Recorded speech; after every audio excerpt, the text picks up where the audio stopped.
xasan sheekh horta marka hore inaan u hambalyeeyno dhammaanteen anoo ku hadlayo madaxa xukuumadda golaha wasiirada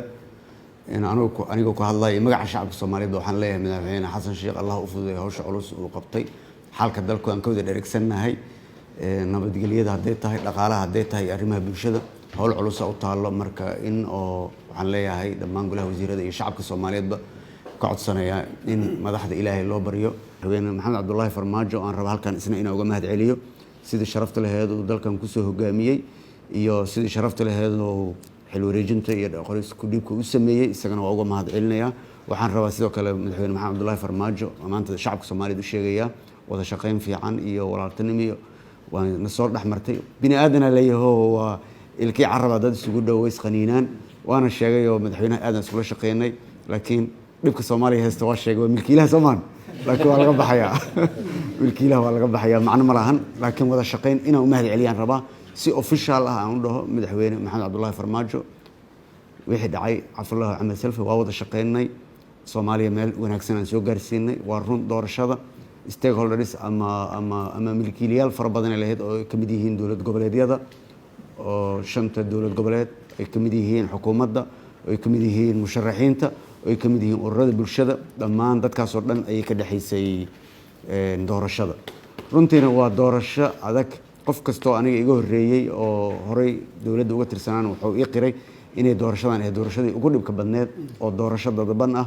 laakiin waxaan ku soo gaarnay doorashadii inay dalka doorasho nooga dhacdo marka la yiraahdo Soomaaliya oo doorashada ah ayaa naaqooda ka ahaa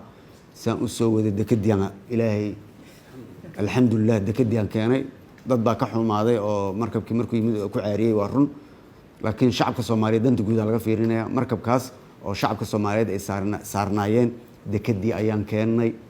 waxaana ku xirnay ilaahay nasiib uga dhigay madaxweyne xasan sheekh maxamuud oo tareen dekada la taagnaa tareenkii wixii ku wareejiyay marka madaxweyne xasan sheekh maxamuud tareenkiisa oo sheegay basoo awal watay laakiin tareenu ka soo dhigay sidoo noo sheegay tareenkii aniga dadka ku wareejiyay ilaahayna waxaan uga baryayaa tareenkaas uu wado inuu meel fiican Soomaaliya uu ku xiro oo station-ka ugu wanaagsan oo nabadda ah uu ku xiro oo doorasho toos ah oo qof iyo cod uu gaarsiiyo dastuurka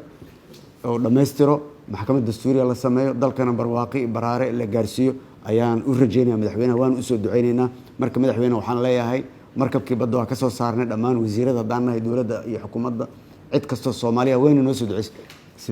September 17 18 la magacaabay oo habeenkii 17 oo 18 soo galeysay markii la magacaabay bishaas waxaa la joojiyay dhammaan wixii dhaqaale ah oo dalkan saaciidada la siin jiray haddii ahaan lahayd European Unionka haddii ahaan lahayd Turkida way la joogaa Bailey hadday tahay World Bankaha haddii ahaan lahayd dawladihii Carabta markaas waxna siin jiray IMF iyo Qatar dhammaan dawladihii waxna siin jiray way istaageen markaas waxaa dekada markaa laga heli jiray 7 milyan 8 milyan bish Allah subhanahu wa ta'ala waxaan rabaa maanta marqaatiin aan kaga dhigo waa haya all documentigi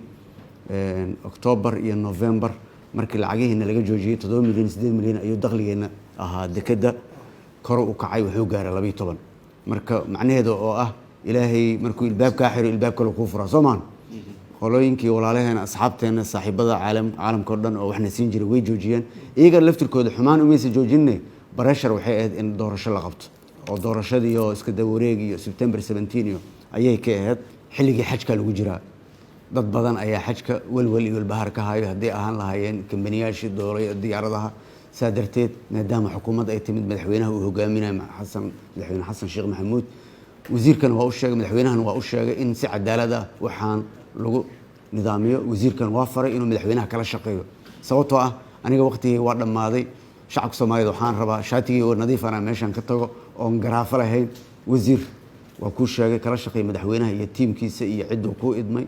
oo wasiirada qaar ay kamid yihiin si hufan looga shaqeeyo adaa ka mas'uula madaxweynahana kala shaqeey sababtoo ah iyaga ayaa lagu la xisaabtamaya oo ku aadan ra'iisul wasaaraha cusub oo imaanaya iyo madaxweynaha waqtigaas oo xajka la aaday iyaga culays ugu badan ku dhacaysa eedda ugu badan iyaga ku dhacaysa saadarteed sin sharaf ah oo nadiif ah ayaan rabaa inaa ugu wareejisid adduunyo gadaal u badan tahay marka wasiirka waxaan farayaa inuu hawshaas qabto